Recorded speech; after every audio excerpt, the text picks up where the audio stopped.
Ikaw ba ang kabatong sarap na galing probinsya? Na anak ni Apple. Na anak ni Apple si kay Aling Linisya. Hindi porket pangit ka matatakot mo ako. Ang tagal mong dumating, nauna ng sapatos mo sa'yo. Next up. Hindi ito na tawad sa... Papatingin ko ng mga ilang paktong liit. Ilang ko'y dragong nangihinga ko'y apoy, abang hiningay mo'y amoy, boy, bawang. Ano ka? Tama sabi. Ako nang... Thomas. Sa 10 piso mong tayo fee. Pero please, pakisulang po si Michael V. Sagot ka lang ng kaunti. Ang laki ng botas ng anak mo. Tangina ako kasi kaya kita ng putong inang burat yan.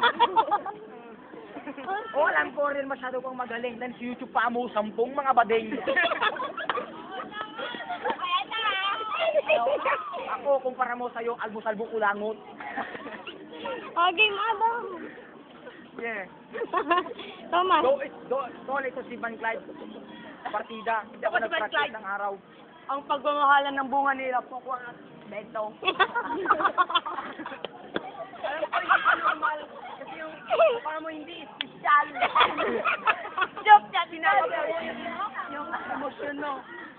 Simangot ka sa harap ko, sa likod hindi.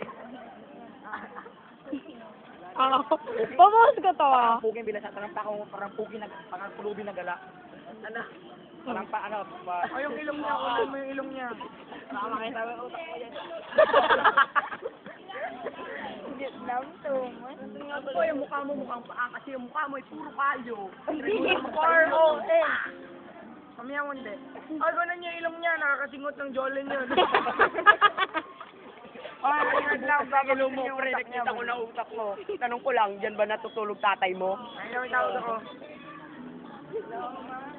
Diretso po, kasi nga mabantot. At sa higit sa lahat, ang pangkantot niya ang kanyang buntot.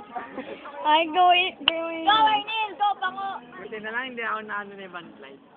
Ay, nasi Kitong. Hey, Thomas, si Thomas. Ay, sige ito mo.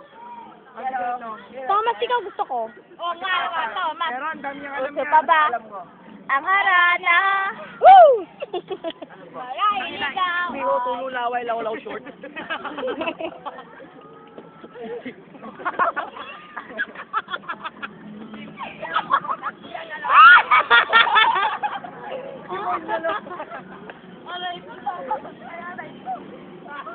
Ang bagtik nyo. Ay, punta na tayo.